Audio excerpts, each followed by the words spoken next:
Hey guys, welcome into another edition of Buckeye Chalk Talk. I'm Andrew Moses here for cleveland.com. Today we're breaking down Joey Bosa's game-clinching sack of Christian Hackenberg in the second overtime of Ohio State's thrilling win over Penn State last Saturday night. Now, we talked about last week how the Buckeye defense has primarily used some twists and some stunts to try to get pressure on the quarterback with an occasional blitz.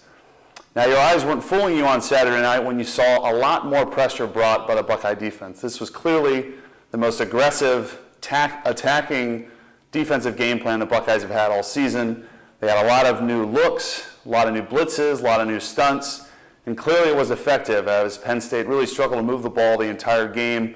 And if it wasn't for a few Ohio State turnovers, the defense probably would have held Penn State to under 10 points for the game.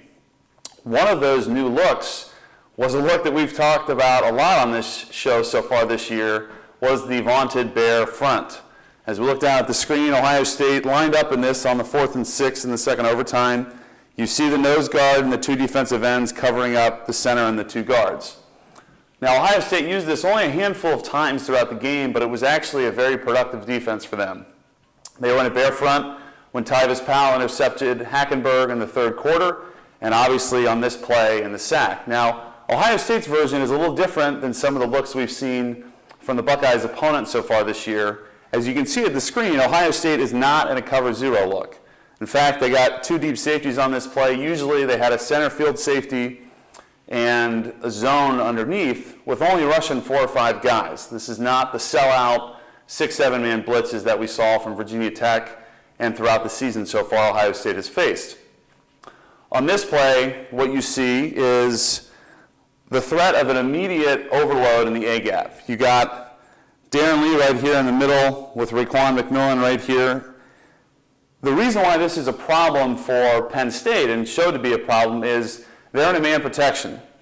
As we have all the receivers go out here in their routes, the tight end, while he motioned, ended up back to where he was. He went out for a pass. So you only got the 5 offensive linemen and a running back for your protection. Penn State was in a man-to-man protection with the running back helping out.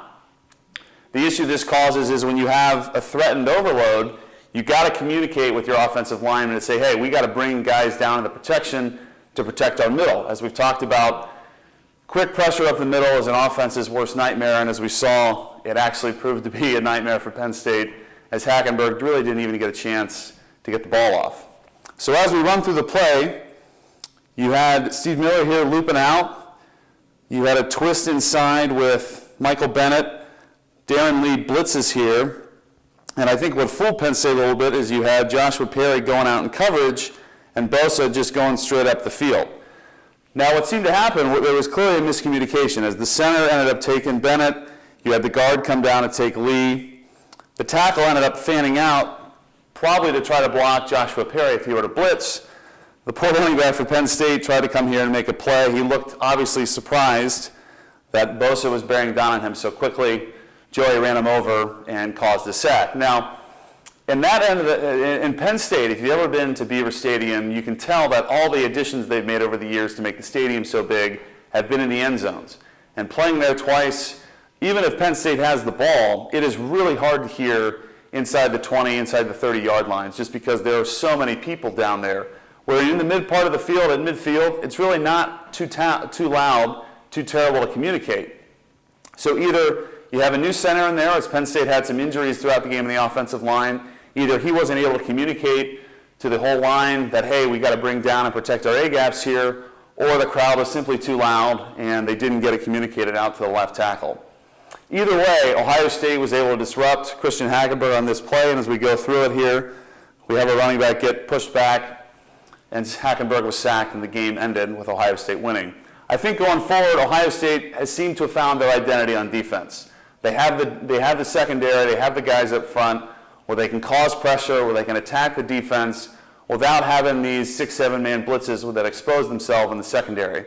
So continue to look for more twists and some more blitzes, and we'll be back with you next week after the Ohio State-Illinois game. I'm Andrew Moses here for cleveland.com. Enjoy your football weekend.